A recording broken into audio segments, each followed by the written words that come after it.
Penny Robinson.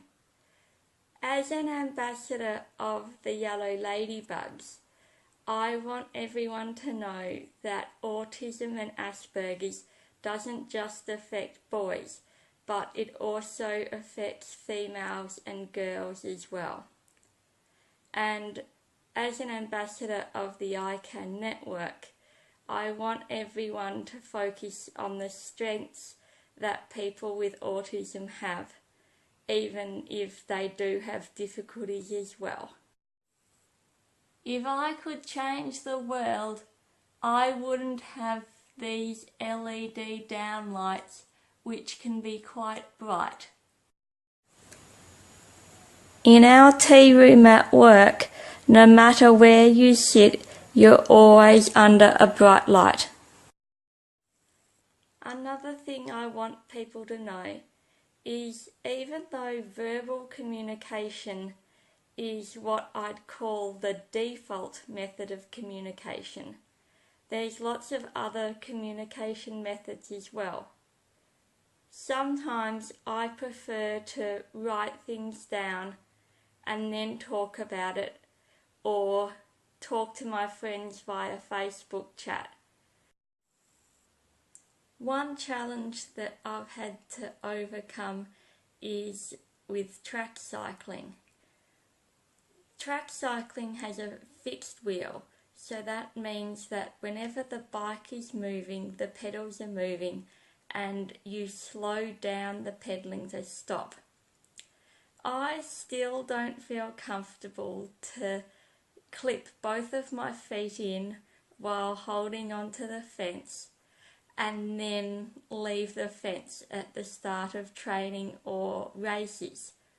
This means that when I am in a scratch race at the Victorian or Australian Championships, all of the women who know me insist that I start at the very front of the line with one foot clipped in and the other foot on the ground, and then when the official says that we can start, they all let me start, ride for a few metres, get my foot clipped in, and then when they can see that I'm going, then they all roll off. And that also means that I'm able to do a lap at the front, get myself up to speed, and then swing up when I feel comfortable. I've also had to learn how to use rollies for warm-up at competitions. This photo was taken at the Victorian Masters Track Championships in 2012.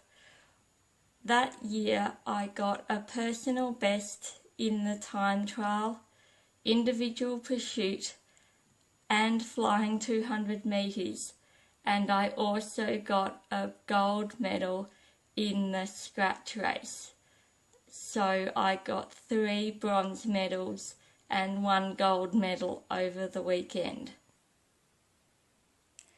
Over the course of all of my cycling, I've won lots of club medals for Carnegie Caulfield Cycling Club, as well as numerous medals from the state, that's Cycling Victoria. But the medal I'm most proud about is the bronze medal for the Australian Masters Track Championships in March 2014. I got lapped twice in that race, but I only pulled out when the officials told me to, because I'd been told that I had to finish the race to get a medal. I was the only Masters 1 woman aged 30 to 34 in the field. So when I got pulled out, I got really upset because I thought that I wouldn't get a medal. As you can see, I got a bronze medal for participation in the scratch race. Everyone else was wrapped for me. But one thing's for sure, it took me lots of baby steps to get to the point of being prepared to enter the racing on the big scary wooden velodrome and get all of the medals that you can see here.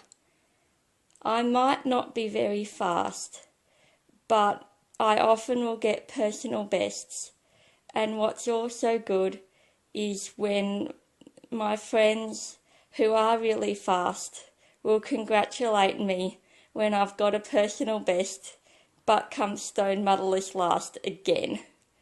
So for the cycling, it was an opportunity for me to socialise and get fit and also be supported along the way. Even officials will say how much I've improved, so that's good. Another challenge I face sometimes is my sensitivity to light and sound. This is especially prevalent when I get overtired. So given that I'm getting busier at work, it's something that I'm having to manage more and more. It's also important that people know that sensitivity can change.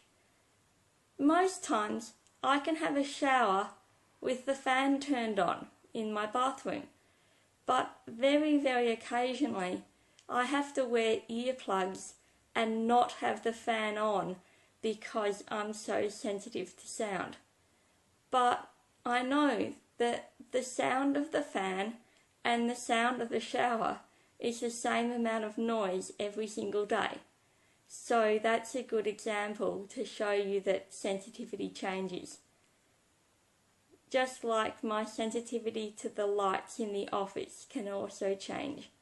Most of the time I can handle the lights over the top of my desk, but occasionally I have to wear a cap or have my hoodie over my head. Luckily there's a floor warden cap that I can wear at work when I don't have my blue cap with me. How people have supported me is that I've been encouraged to wear my cap when I need to, because there's a room at work, seminar rooms 1 and 2, that I jokingly call headache room, because any time I'm in this room I always get a headache, which isn't good when there's a 3-hour meeting in the morning and then I'm expected to work after lunch. Last year, at the end of the year, my colleague who was running the 3-hour meeting encouraged me to wear my cap for the entire meeting, and this meant that I didn't get a headache and I was actually able to get work done after lunch and not have to go home early like I have previously. So that was a case where support actually meant that I got a fair bit more done that day. I was also supported at APAC, making Hoodie Girl infamous amongst the autism community. The final thing I want everyone to know is that even though I can function at work and work 4 days a week, I need lots of downtime on the weekend. So that means that I can only do one activity on the weekend rather than lots of things. This means that occasionally I'll say that I'm unavailable for several weeks, and some of my friends might wonder why I'm saying that when they look in my diary and see that I've only got one thing each weekend for a while. But that's just because I know that I need lots of downtime. Hopefully this Spectrospective video helps you to understand what it's like from the perspective of someone with Asperger's. Enjoy watching the rest of the Spectrospective videos.